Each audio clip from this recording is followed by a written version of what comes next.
from the outside world looking in, they think, wow, all the things that you have done and all the things you've achieved, that's incredible. But for me, there was something really missing, which was I wasn't really present. I'm of literally major book publishers, biggest publishing houses in the world, on TV, speaking all over the world, but an absolute mess. I was in my 20s. I was diagnosed with chronic fatigue at the age of 25, I think, 26. And I was then diagnosed with ME. And I must have had that for 10 years. My wife, Hannah, who almost 2 years ago to this day died. And, that was the biggest stop moment in my life. Grief was something I couldn't run from. I couldn't run from grief. There's no point starting anything unless I stop first of all. Otherwise, my history is going to repeat itself. So you're being called to something. And if you don't answer the call gets louder. Don't face the reality of where you are. You can't fix what you don't acknowledge. And as difficult as that might be, acknowledging then means that you've got an opportunity to accept and then do something about it. My guest today is a globally recognised performance coach, speaker, host of the Mi365 Podcast, and author of books such as Life DIY, Sort Your Life Out, and Fear Busting. He's dedicated to helping people break free from self-doubt and live with intention. He has decades of experience coaching elite athletes, business leaders, and individuals seeking transformation. Through his coaching, keynote talks, books, and his podcast, he shares his insights on mindset, resilience, personal growth, and intentional living. His work, rooted in a powerful truth, blends psychology, practical strategies, and real-world experience to help people overcome fear, break through limitations, and create lives of meaning and impact. Welcome, Pete Cohen. Are you struggling at the moment with your health, fitness, and wellness? Are you feeling under immense pressure, stress, anxiety? Are you waking up with that dread? You've got lots of tasks, lots of projects you want to do, and on the surface you're feeling very excited about it, but for some reason there is still this dread and this anxiety. Or perhaps with your health and wellness, you've got chronic pain, and it's not just been there for a few days or weeks, it's been there for months, perhaps it's been there for years, but now it's inflamed, it's getting worse, and it's now affecting things like your sleep, your work, your performance, perhaps even your relationships, and you don't know what to do about it. Because even though on the surface you're taking all the practical steps, you're going to see the doctor, the physio, the trainer, the massage therapist, maybe you're having MRIs, maybe you're doing the breath work, the meditation, but for some reason there isn't a shift and you're not able to get past this huge block or barrier that you can't seem to understand why it's there, because it's completely out of character.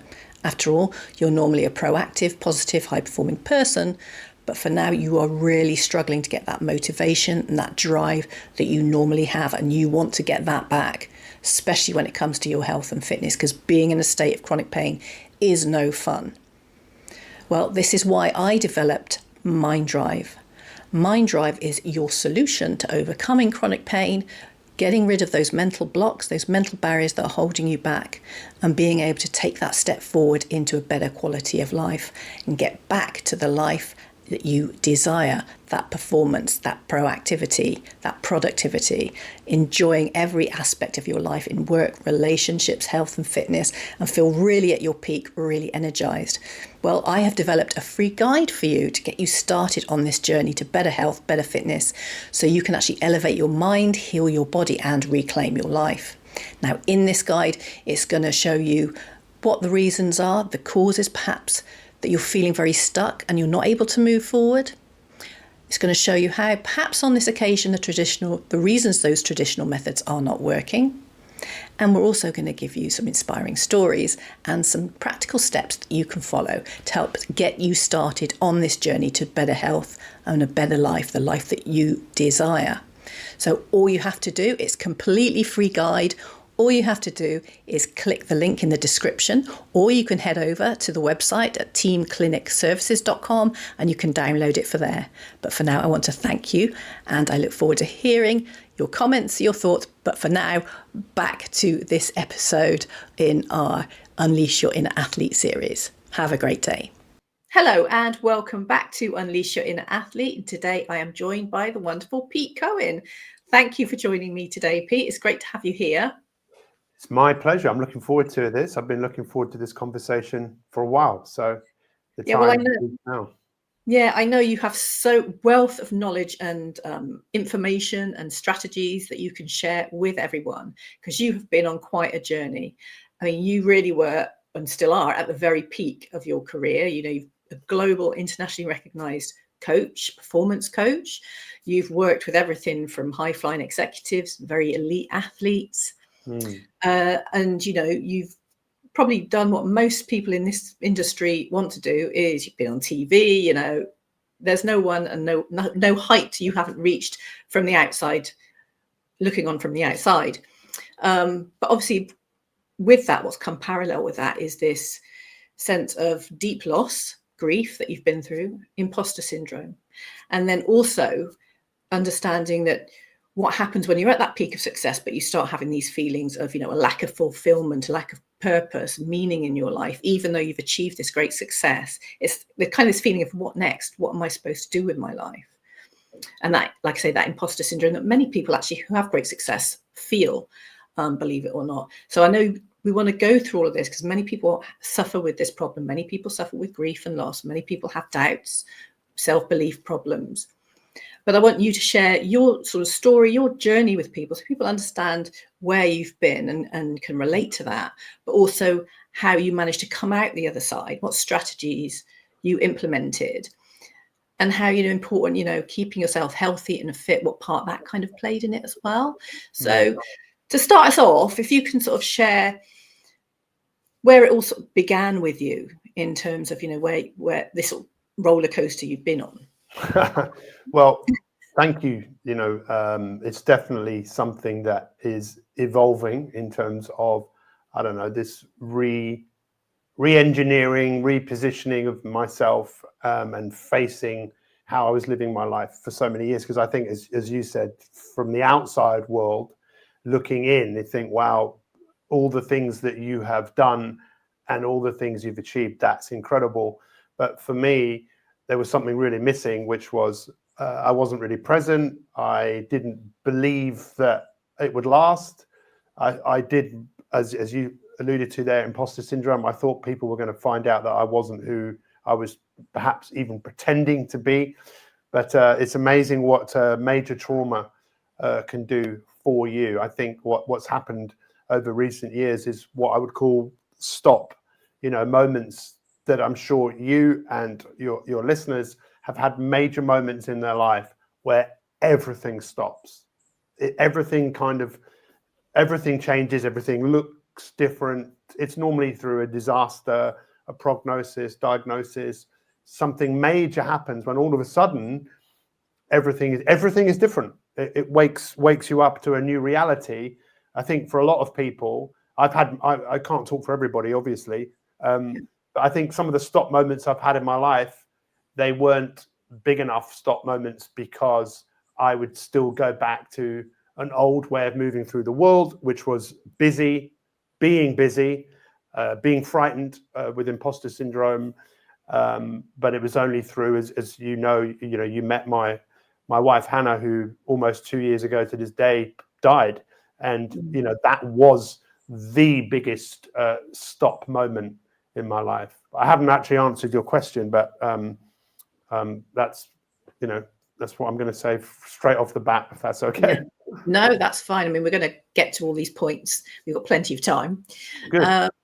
But yeah, I mean, it's interesting you say all of this. You talk about something major happening because I've always said, you know, all through life, you know, things come along and they give you a little warning and we ignore it and we ignore it. And the warning gets louder or more intense and we still ignore it. And it's almost like eventually the world just screams at you and almost gives you a punch in the face, if you like, and you have to stop. I mean, I've had this happen and I completely connect with you on the imposter syndrome and those fears, even though the evidence is showing you otherwise, but it's still what's going on inside your mind. And that is very tough to understand yourself, but also for other people to see that. And I think that in itself puts even more pressure on you. Yeah, especially as to really embrace, where you are and what's going on. You have to stop. I don't know any other way. A few years ago, we created an app and I called it Start One, Stop One. And my coach, who's still my coach to this day, said, I really think you should change the name of it. And I said, why? He goes, I think you should call it Stop One, Start One. And I knew he was right. It annoyed the hell out of me, but I realized he was right. There's no point starting anything unless I stop first of all. Otherwise, my history is going to repeat itself. So stopping has been one of the hardest things to do, but it's also been one of the most enlightening things. And as you said, I was at an event in Cannes last year, and this woman said, you're being called to something. And if you don't answer the call gets louder. Now, I don't know whether that's true for everybody, but I definitely think it's my truth. I was being called to something, which actually was, I am being called to help and encourage people to stop where they are so they can look at life with a fresh pair of eyes, to embrace perhaps what's happened to them, to embrace where they are, but to embrace something else that's inside them that is calling them for something more than perhaps what they might be doing right now. But I realized I just had to go first because I was ignoring myself. I was looking at everything else, but not looking at myself. So stopping was always my enemy. Stopping was the thing I was most frightened of doing. But in stopping, it's been, like I say, it's been the biggest liberation of my life. Yeah, I mean, I really do agree with you on that. I think, and it's like you said earlier as well, when you're very busy, when your experience is tremendous success, it's exciting. Yeah. It gets all the happy hormones going and you want to do more of it. But at the same time, if you're not addressing those little voices, if you like, I don't talk too much about voices in the head, I can have different conversations, but listening to those little niggly doubts, or I'm kind of think we don't listen to them. And that's what it comes back to, is that we almost, that point where we do are forced to stop, it really brings out all those sort of negative emotions and those beliefs and values that you had that you were almost covering up by being so busy. And then it's kind of, you want to keep being busy, but for some reason you're being blocked from that. And it's like someone's telling you, like you said, no, you're meant to do something else. You need to find another meaning to your life, another purpose to your life. I mean, this is something I've had recently. And I think sometimes it just clears all those, when I went through my worst time, which was 2008, 2009 with a crash, I lost 50% of my clients. The friends I had just seemed to disappear. And it was just me and my mum and dad, really. And I was on my own. I wasn't in a relationship. I was living on my own. And that was the worst year of my life. But looking back on it now, it actually set me on a path to the road I'm coming on now, which is this meaning. And now I'm finding this new purpose in my life. So it is sometimes those most traumatic events that happen in your life are the thing, like you said earlier, are the thing that actually push you to maybe greater heights and a greater, better you than you ever thought was possible. Yeah, I mean, it's one of the things I've learned. I used to talk for everybody. I used to talk like I know everything, and I realize now that I don't really know very much about very much. What I do know about is my own lived experience, and I've really embraced my lived experience. As you were talking, I was thinking that, if I stepped on your toe, I wouldn't expect you 5 years later to go, ow. I'd expect you to go, ow, that hurt. And as I've looked back in my life, I've realized that there's been lots of incidences that I wasn't able to really acknowledge or really able to process in a way that, because, as with the work that you do, that, the body keeps the score. The body, I think the body remembers. My body clearly remembers everything I've been through in my life. And from a very early age, even though I'm very privileged, I grew up in a wonderful part of London, but from an age of about 5 years old, I realized that there was something that wasn't quite right about me. I wasn't like everybody else. That age where you want to fit in. You realize there's a world outside of you. You realize the world doesn't revolve around you anymore. And it's about fitting in, being accepted, being validated, and following, like what everyone else is doing. And I struggled, diagnosed with attention deficit disorder in 1975, dyslexia. I remember being taken out of the class and put in the class below, the year below, because the teacher just couldn't control me, because I'm just so full of life and so full of energy. And I just remember sitting there looking to my left and my right and just thinking, what's wrong with me? Why me? And it started off, a pattern that's continued most of my life of thinking that I'm not good enough. And I've sought validation. I've sought approval externally to mask something that no amount of validation or acceptance would ever make any difference, until I finally stopped and looked at the relationship I was having with myself. And I understand, like you said, for a lot of people, perhaps that's uncomfortable. But the way I look at it, Julia, is that for me, beneath, peeling back the layers of the onion and realizing, this might sound a bit strange, but you can't unpickle a pickle. A pickle has been pickled. Maybe someone knows how to unpickle a pickle, but I think I've been pickled, and my pickled nature is always there. But beneath that, I think there is an essence to me that is more than everything I've experienced. The beauty of who I actually am. And I think I'd like to think that's the truth for everybody, but again, I can't prove it. Yeah. I just, what's your thoughts on peeling back the layers of the onion?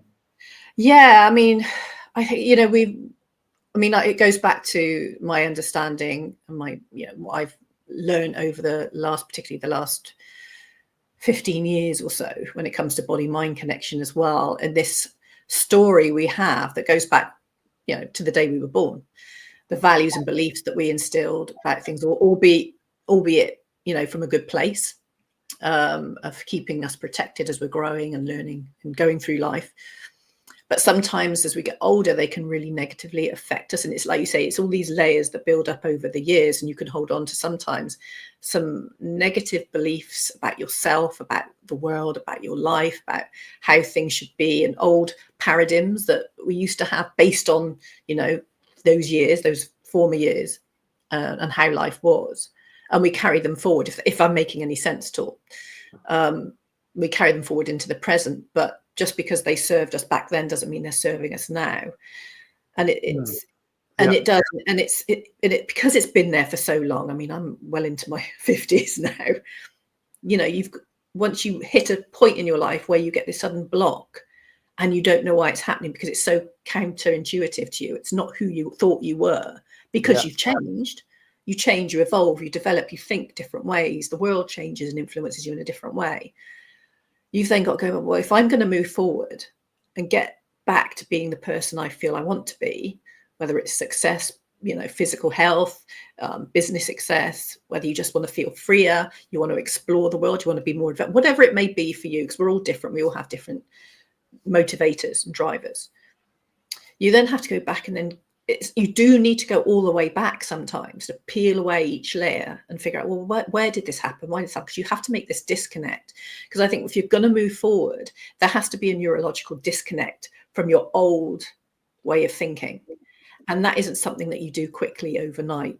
In my experience, anyway, for me, it was a process of going over several years. I think that's really fascinating, because I studied physiology, I studied sports science, I became a personal trainer, then I studied psychology, then I studied things like neurolinguistics and hypnosis. And it's interesting because I've been thinking about this quite a lot recently around making change fast. Like you learn quickly, so you could unlearn quickly. And even though there might be some truth in that for some people, I think it's sometimes a little bit more complicated in how the human brain, the body, the mind, how it all works, the reaction of what we have experienced in our life, our broken nature. And I think it requires self-exploration. As I was just wearing a T-shirt before that had Socrates on it. Socrates, the Greek philosopher, who said about know thyself, which originally meant know your limitations, but actually it developed to mean know your soul. know the essence of yourself, which Yeah. might sound very philosophical and might sound a little bit strange to people, but I think we live in a world now that's, Julia, that is so different to the world many years ago, but even for the years that we grew up in a world that is full of, that's operating so fast. The Yeah. world moves so fast, so much information, so much comparison, so much validation, that I think finding purpose and value in your life has never been more important. But I don't think it happens without introspection, like you said, without stopping and contemplating and looking at you and looking at how you think, feel, and act in a fresh way. Otherwise, life just goes on repeat. Who is it that Yeah. said lessons are learned and lessons are repeated? Sorry, until they're learned. So what's the learning? What's the learning that's been shouting at me for years and years and years and years and years? For me, it's to stop, and taking the word stop, to suspend the Yeah. out of date persona, the persona that I've given the world of who I thought the world wanted me to be, or who I thought other people wanted it to be. I don't want to be that person anymore. I Yeah. don't want to be that person because it wasn't comfortable. It wasn't me. And me is someone who's completely different to the person that I was pretending to be. What about you? Yeah, I mean, I agree with you. It's kind of like, I always say, when you start to deal with these, particularly the mental or psychological barriers, you're not broken. For the majority of people, you're not broken. It's just that, like you said, you're running on old software, if you like. Yeah. And you Yeah. need to do an update. You kind of need to do an update, a factory reset, all this kind of thing. Yeah. And I think, like you say, it's those moments where, and it's scary. It's really scary when you think because we're people, we like our comfort. We like to feel safe. We like to feel secure. And the old way, even though we know it's not working, there is still some sort of comfort in, because we can keep in control of that. We know how to handle that. And as you get older, I find, as in particular, making those changes, because you're constantly aware of how much time you've got left. You don't want to waste time. You don't want to make any major mistakes. That there's that fear of that change, even if you know that actually, if I try this, my life could be even better. So let me ask you, what do you think you were put on this earth to do? What is your purpose? What's your reason for being? Yeah, I mean, obviously, when I got involved in the health and fitness industry, back in '99 is when I first dipped my toe into the health and fitness industry. I thought that's what it was going to be. It's like everyone, you start off thinking, I'm going to be this huge celebrity trainer, I'm going to be this, I'm going to be that. And it's not what people make you believe it is at all. It's very hard work, and having success in this industry is very competitive, especially living in a big city like London, where, we're 10 a penny. So you have to niche yourself, you have to do something different. And it's constantly in this industry as well, it's becoming harder. There's so much noise out there. It's finding that sweet spot, if you like. But what happened to me going through that period of downtime in 2009, when I really was at home all the time, just with my thoughts. Yeah.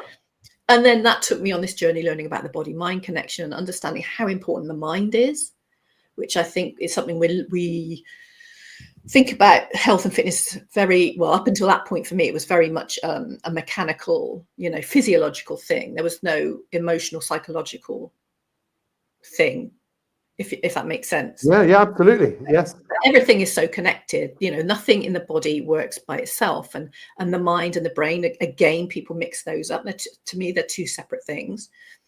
The mind, what you're seeing and feeling in your environment, affects your brain, and that sends messages to the rest of your body to create a response to cope with whatever environment you're in. Putting that in a very simple terms. So the more, over the last 15 years, and learning more and doing more study and doing more research, actually everything starts with the mind.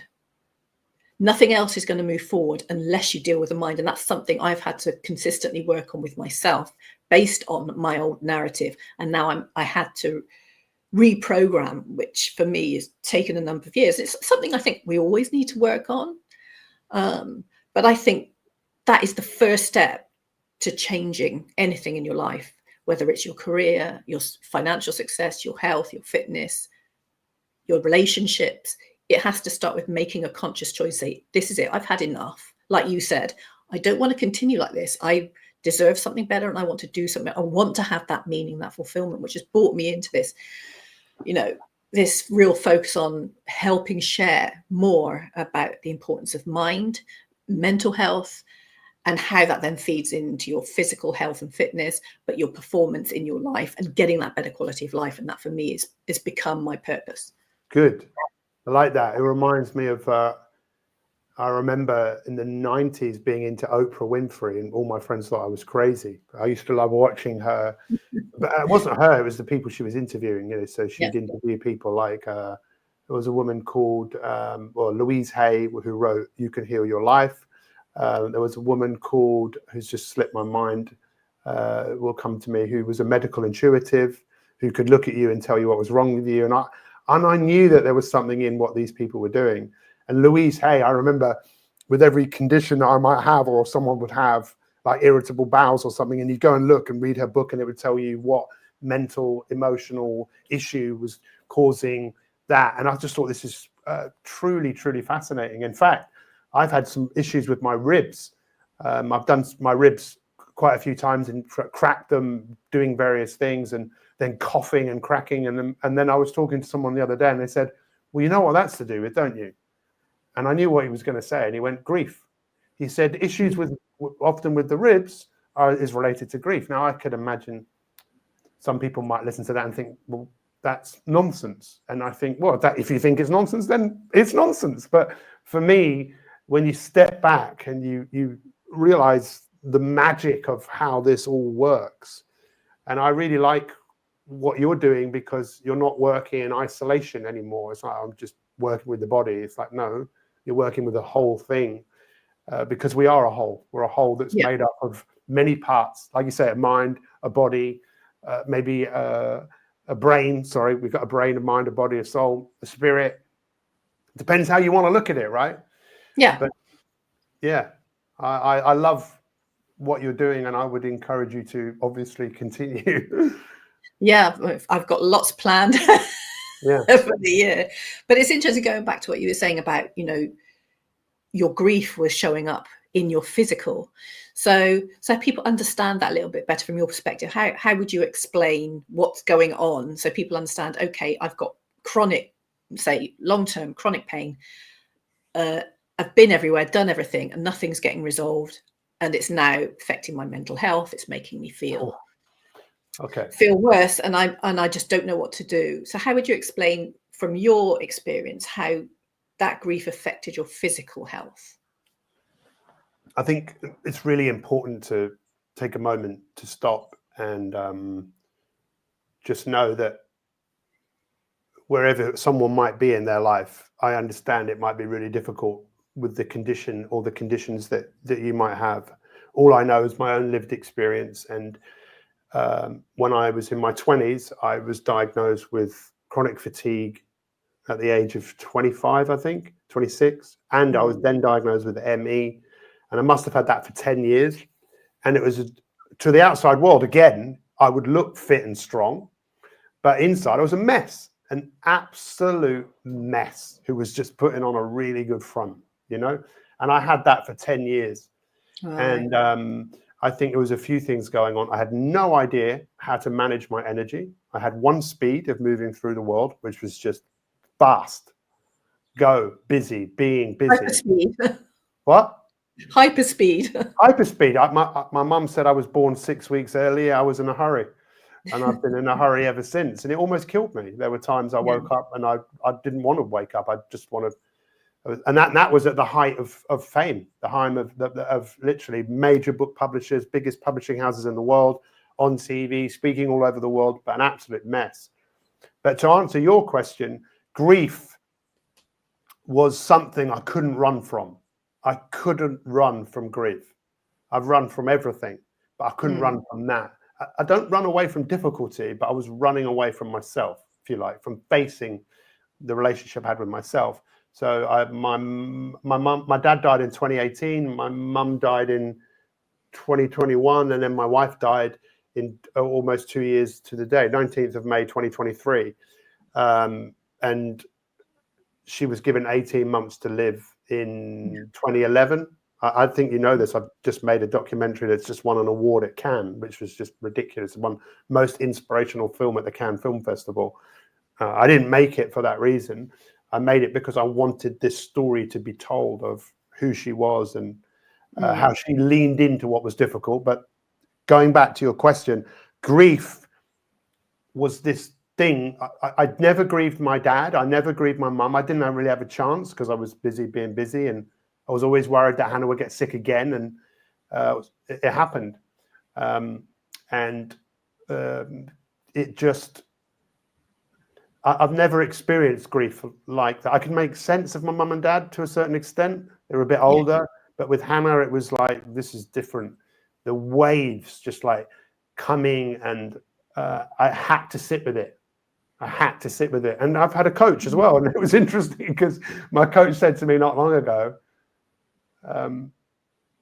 you haven't really stopped. You kind of playing around with stopping. Stop to grieve, to stop to feel. So just a few weeks ago, maybe 7-8 weeks ago, I just stopped social media completely. I'm sure I'll return, but I just stopped so many things just to be more present. And there is beauty for me, there's been beauty in grief, because I want to celebrate my wife in what I do, but I've got to go somewhere with that grief, first of all, where I can make peace with it. And I don't think that's an ending. I think that's an ongoing process. I think grief is different for everybody. I know people talk about the 5 stages of grief. I don't know whether that applies to everybody, but it's definitely a process. You know, like we talk about a technique. Is there a technique to overcome grief? Possibly, I don't know, but I don't want someone to give me a technique. I want to work through it myself. Well, I always think when people say techniques, particularly when it's something that affects you so much as grief and loss, that, you know, a technique doesn't work for everybody. Like you said, we're all individuals. We all deal with things in different ways, and you have to go through your own process. I like that, because it's yours. It's not anybody else's. You own it. You did it. 100%. And if you're constantly pressurizing yourself to, this technique is the one that's going to work, and then it doesn't work, it kind of keeps you, to my mind anyway, it would keep you locked in that downward spiral. You kind of have to allow yourself to feel. Because it's in those feelings you then can evaluate, like you did earlier, you know, in your life, and having those moments where you stop and you start thinking about yourself, well, what am I doing with my life? And it gives you that moment to really evaluate everything and discover how you come out, which builds your resilience, builds your mental and physical strength. You know, that expression of what doesn't kill you makes you stronger. I saw 2 examples of that this morning with a small group of people I coach, where 2 people gave examples of how they dealt with a situation differently to how they would have dealt with it in the past because of trauma that they've experienced. And, you know, that whole inner athlete thing, which I love that term, because I think there's an athlete in all of us. You know, there's who we have to train. I think that, you know, I have this word tattooed on my arm, the word intentions. And for me, everything in life has an intention. I believe everything, the intention of it is to grow. So here I'm looking at, there's an olive tree. I've planted 2 palm trees, but I know their growth is going to be challenged. I know it because there's a direct wind that blows up here. So who knows what's going to happen to them? But if they withstand that wind, they're going to form stronger foundations in the ground. That's how nature works. And we are a part of nature. So again, it sounds maybe philosophical, but what is difficult is often where the growth really comes. Like, just like in a workout, you know, if you want to work out that isn't challenging at all, then don't expect to grow from it. And we live in a world now that is so different, where people are so lost. Yeah.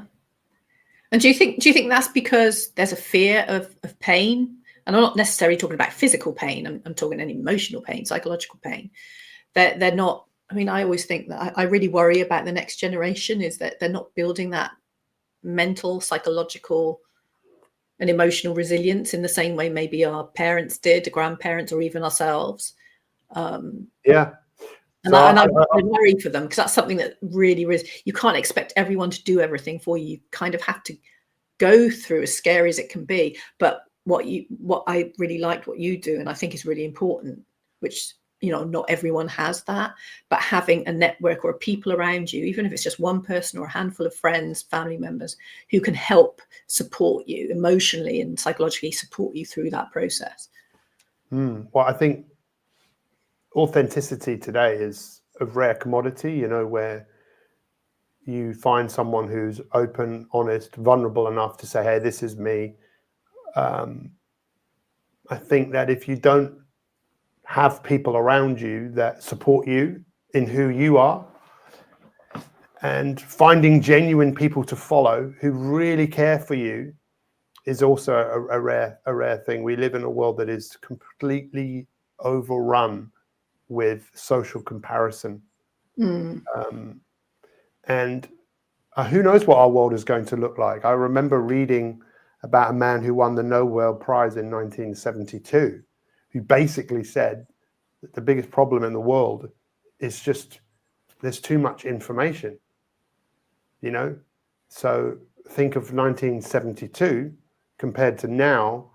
There's just, with the biggest addiction that the world has ever seen, that is it polluting people's minds? I heard Davina McCall speaking to someone the other day about, how these things are designed. It's designed to feed you what would often promote a stress response. And then you keep being fed that. So we're all being, it was the great rewiring, it's called, that happened between 2010 and 2015. And then COVID, that literally changed the way people's brains work, to the point now where we have something that is known as, the 3-second society. I'm not judging that or blaming that, but I don't really want to be involved in that. I want to detach from that world. I want to be in a different world, What about you? Yeah, I mean, it is. I'm, it's easy with social media in particular. It's easy to get stuck on that. And it does become, and I've noticed for myself in particular, is if I spend any amount of too much time, even if I'm looking for trying to learn something, flicking through it, you actually become, it is like an addiction, and you can't focus on anything after it. And, when you listen to the, people who are into, they're sort of experts on social media and marketing and all this kind of stuff, and how we're having to keep the content shorter and shorter because people have this low attention span. Yeah. And I think that really doesn't help you in terms of things like learning and growth, because you have to be focused. If you want success in your life, in business, you have to be focused. If you want to develop a strong, healthy body, you have to focus and do it, as you said before, with intention. And I kind of like this thing about you talking about living with intention. So explain that a little bit to me, because to me it's, you waste too much time, and everything, like you say, is moving so fast. It drives you crazy. It gives you more dissatisfaction with yourself, more doubts. You can't focus, which stops you focusing on the things that are going to take you out of this, this funk, if you like. So yeah, it's getting back that focus, and as you were saying, sort of getting that intentional living. So just explain to me a little bit more about what that means in terms of getting your focus and living with a bit more intention. So my wife's motto was just get on with it. So in 2011, being given 18 months to live, I wasn't even that keen on her. I never thought, we weren't married. I didn't think I was going to spend the rest of my life with this person, but she had a major seizure, rushed to hospital. There was something clearly not right. And within a short period of time, she was diagnosed with a very aggressive brain tumor, and not given very long. So I'm a believer, Julia, that there is an answer to everything. I truly believe there's an answer to everything. And we found a treatment in America. And what I saw with my wife was this, she said it in the documentary, I just have to get on with it. And when she passed, I was thinking about what is it? What is just get on with it? For me, it is intentional thinking. So that means stopping and actually thinking about what I'm doing and why I'm doing it. Otherwise, it's so easy to be unintentionally intentional, which just means for me, just not really thinking about what I'm doing and just doing things because I've always done them before, thinking that's just me. And I want to honor her and celebrate her in her life by just getting on with being intentional. That means being present. That means actually having foresight. I never used to have foresight. Hindsight, yes. I could look back and think, oh, okay, we did this. And foresight is about thinking ahead. I used to think ahead, but not very far. And I was always admired people that could see beyond what was going on, you know, like visionary people. And that visionary state often comes from a parasympathetic state, a state of rest and relaxation. It doesn't often come from a state of anxiety, stress. And I've lived my life in a state of mild, moderate anxiety. I didn't even realize.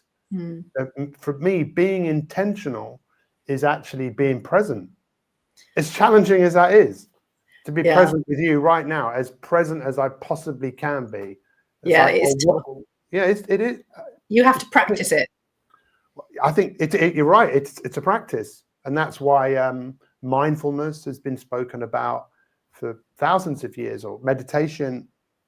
But you know, I don't know what your mind is like. I know what mine's like. It plays tricks on me.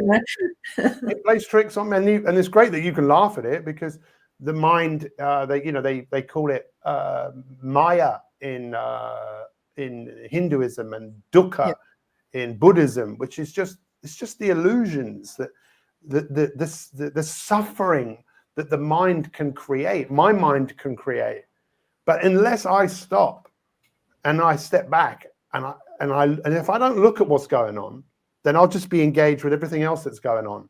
And I don't want to do that anymore. I don't know about you. It's like the Matrix. I honestly just want to, I'm stepping back from all of this. There's a lot of things I do not want to be a part of. That means. And it's very easy to get sucked into everything, particularly in the media. You do. I mean, I've done it, get sucked in so much.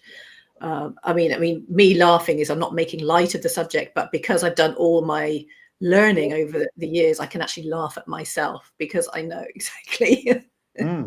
Well, if you can't laugh at yourself, I actually think, I've known you for, how long have we known each other? Oh God, years. Because I mean, I first met you and Hannah in those early years, and obviously I knew your parents prior to that, because that's how I find out. And you got in touch. Because you knew my dad, didn't you? Because you were at the laboratory. This is really interesting, because I was I thought I met you at that talk that we both did together with that guy that was in South London somewhere. Do you remember? We gave a talk somewhere. Oh, maybe upstairs. Oh, was that afterwards? Maybe, yes. Maybe it was afterwards, but it was in Fulham. You were working at the laboratory in Mill Hill. Yeah. And my dad was a member. Yeah. Yeah, because he used to go in and. That was it. Yeah. It's so crazy. It's so crazy that you've met my parents, you've met my wife, and we're still here. We're still here. We are.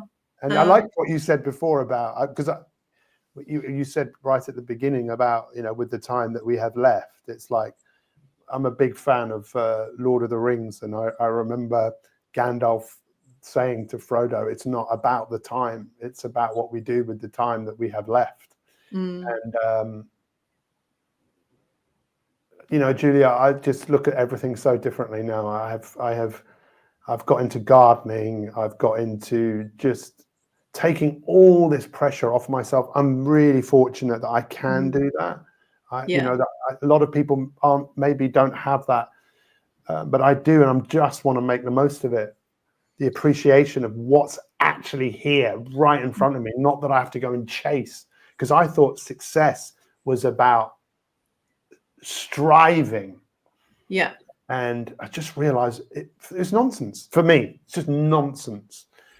Success is about, for me, my definition of success is doing what I love and loving what I'm doing. Yeah, exactly. What about you?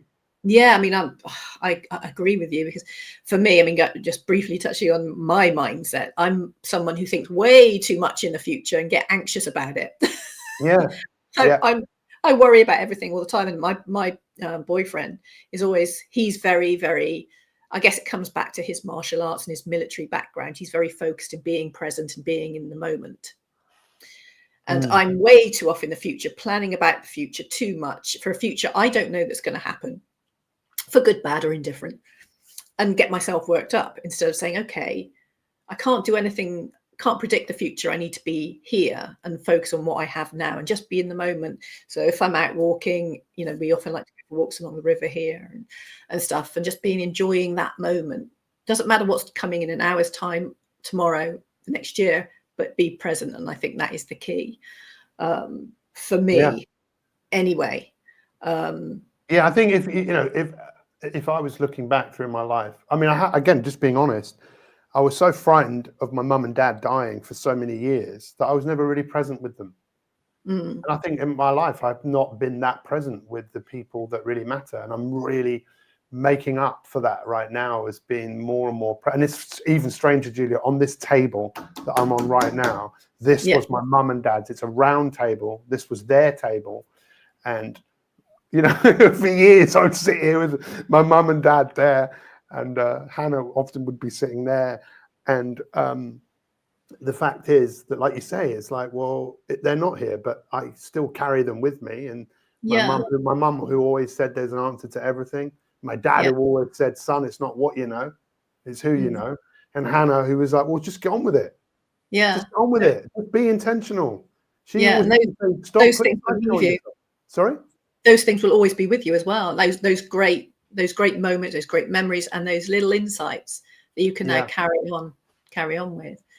And I think it comes down to, you said earlier about, people, you're in a fortunate position that now you can sort of take time out and do what means the most to you.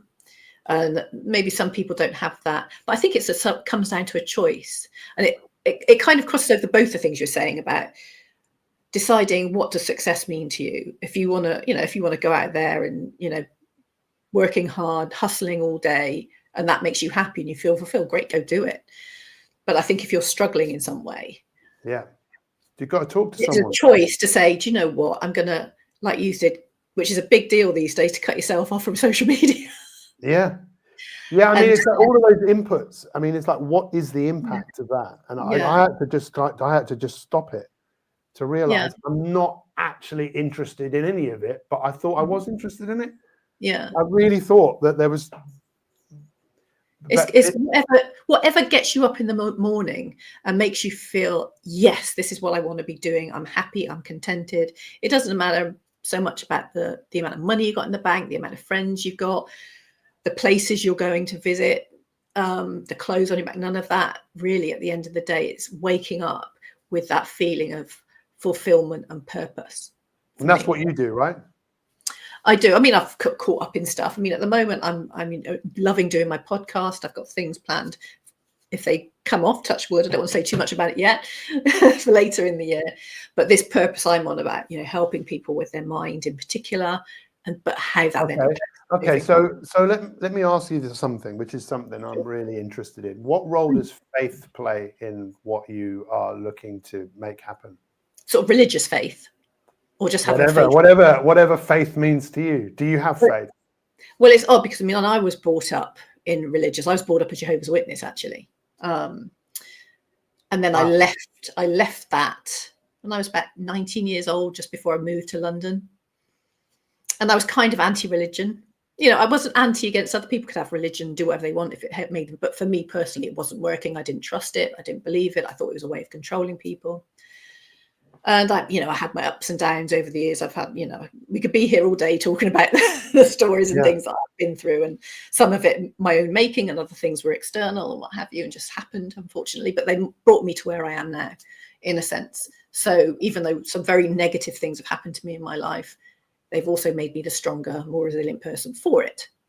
But when it comes to faith, and it was odd because I said this to someone the other day, earlier in the year, for a long time now, I kept having this thing to go and buy a Bible. And I was thinking, I'm not going to buy a Bible. I'm not religious, whatever. Yeah. Brushing it off. And then I was going through a period since COVID. I was very, very stressed in my anxious head, my thinking about the future too much head.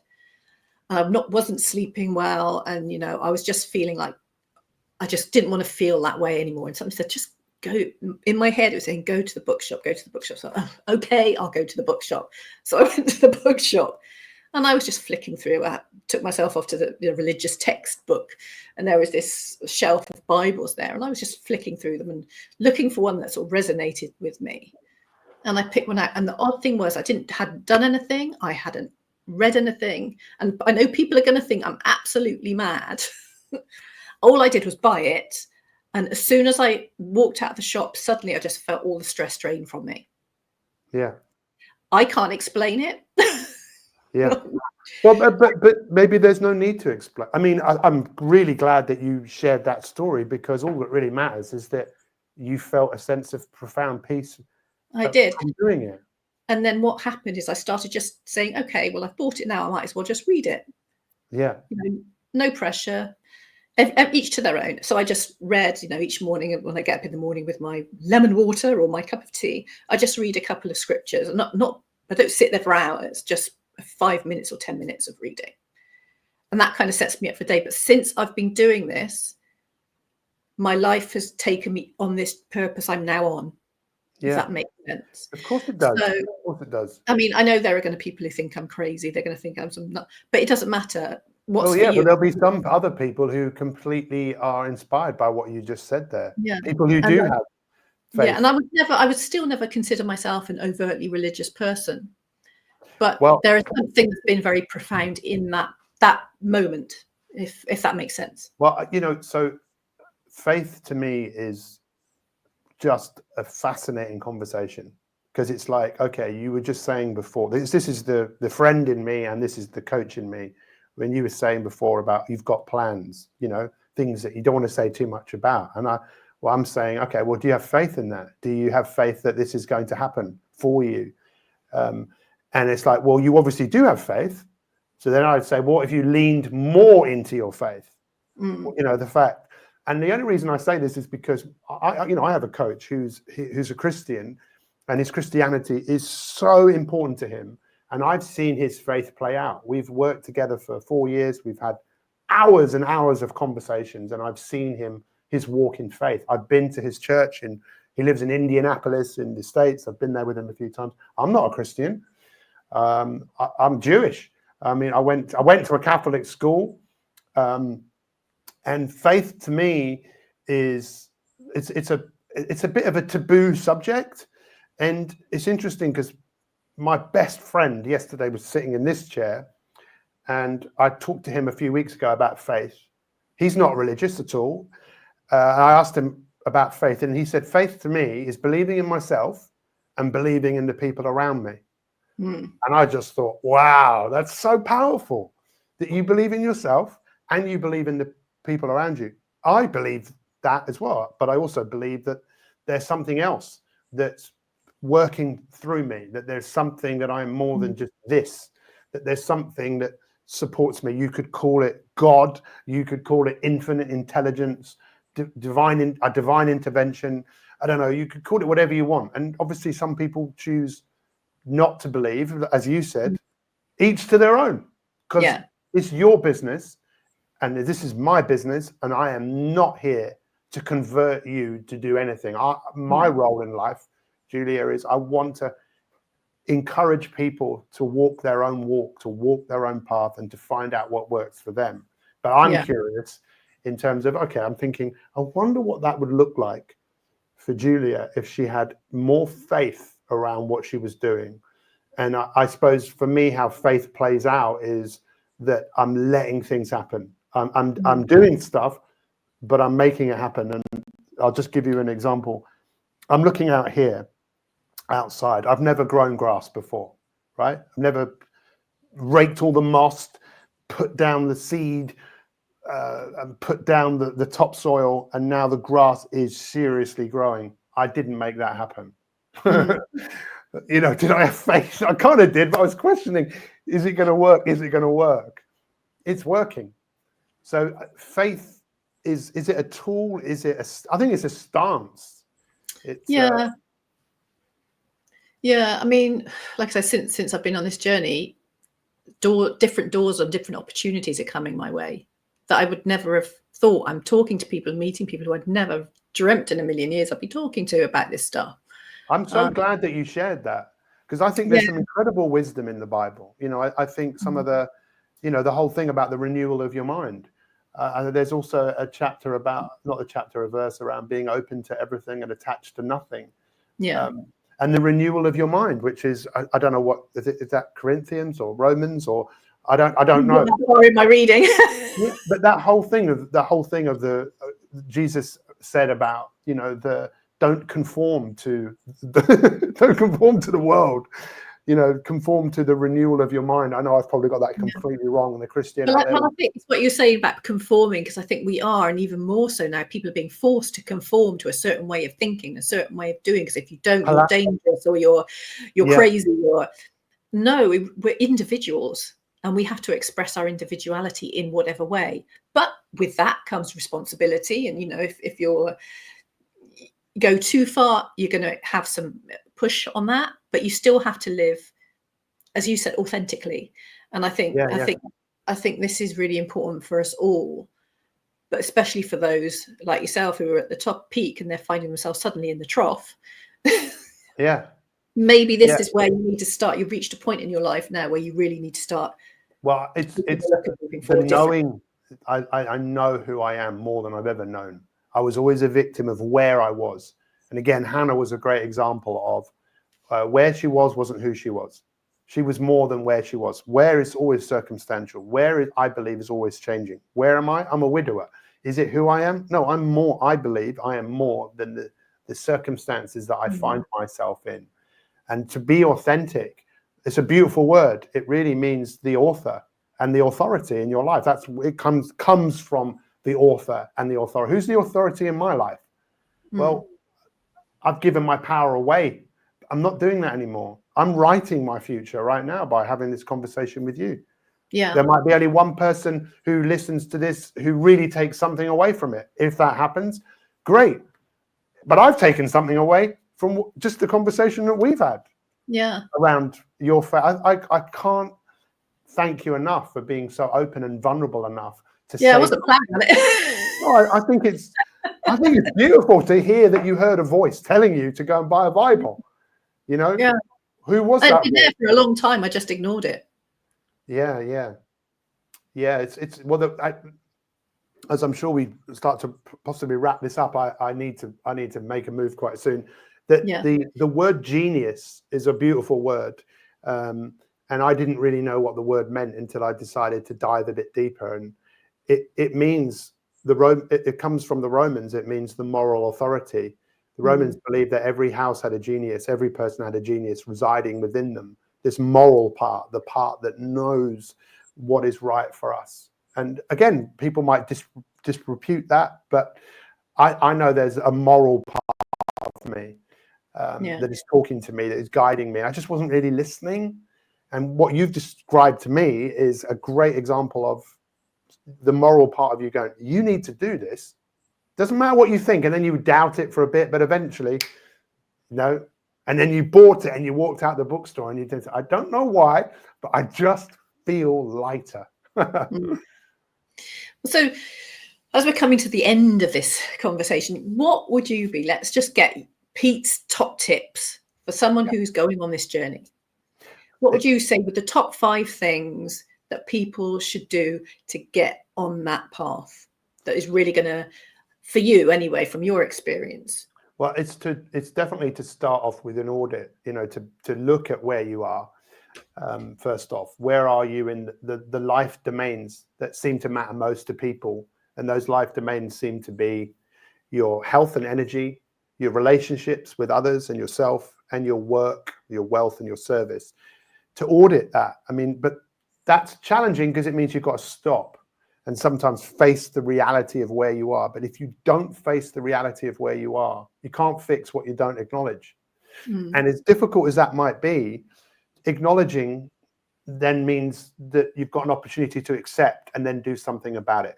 But just be mindful, if you decide to do something about changing your life, it might be difficult and challenging. And if it is, that's where you can get discouraged. And discouraged can lead to being distracted.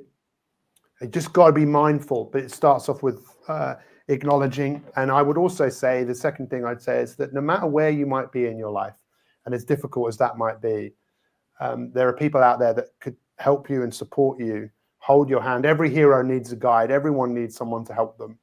And the last thing I'd say, which you demonstrate really well, Julia, is the ability to laugh at what you're thinking. My coach, who passed away, my first coach I was with for a long time, he once said to me, "What's the nature of the mind?" I can't remember what I said, but he laughed and he said, "How do you conquer your mind?" I said something and he kind of laughed again. He said, "You have to find humor in what you're thinking. If you can detach from your thinking and find some humor in it, you won't be a victim of it." It's hard to be a victim when you find humor, in some of what's going on, because I think I'm more than everything I think. Yeah. That I'm more than all of that. I'm not thinking all the time. There are moments when I'm not thinking. And then when I'm thinking, sometimes I can find a bit of humor in it, because that's where the joy of life comes, I think, from finding humor in the experience of being ourselves. So thank you so much for the opportunity. No, I'm so grateful for you for taking the time to share your story. And I know that's going to be of help to so many people who are struggling at the moment in one way or another. Well, I'll share this as well. When it comes out, I will post. I won't share it at the moment unless I go back on social media, but I will send out an email to, I don't know, the 8,000 or 9,000 people who are on my mailing list, to encourage them to listen to this podcast, but also to connect with you. Yeah, no, because there's so much. This podcast, this series is amazing. I've been having some fantastic conversations about people who really have been in the worst possible positions, but have come through it, and every single one of them has done exceptionally well after it. So I want to say to people, do not be discouraged by whatever you're experiencing right now, because the door will open, but you have to go through this. Just stick with it. If you can find people who can support and help you, do that. But you'll come out the other side and you'll look back on it, which I know is in the future, but you'll look back on it and you'll actually be quite glad that you did go through it, because of where you will come to. Yeah. Thank you. Look, Pete, thank you for joining me today. And if people want to get hold of you, you have is it Mi365? They can find me. If they really want to get hold of me, they'll find a way.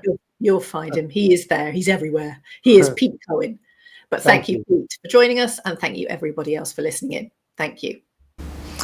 Thank you so much for joining us on this episode of Unleash Your Inner Athlete. You're clearly a very loyal listener and enjoying the content because you stayed all the way to the end, and that means so much to us here, as I love to see that you are enjoying the content we're bringing to you.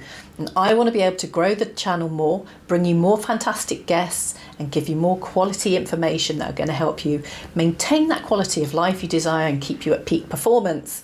But in order to do that, I do need to ask one little favour, and that is, could you please subscribe to the channel and hit that notification bell? Because as the channel grows and we bring you more episodes, I want you to be the very first to get each episode and listen to that episode before anybody else can, as soon as it drops. So just do me that one favour, hit the notification bell, subscribe to the channel, and I look forward to seeing you next time here at Unleash Your Inner Athlete. Thank you so much for joining us.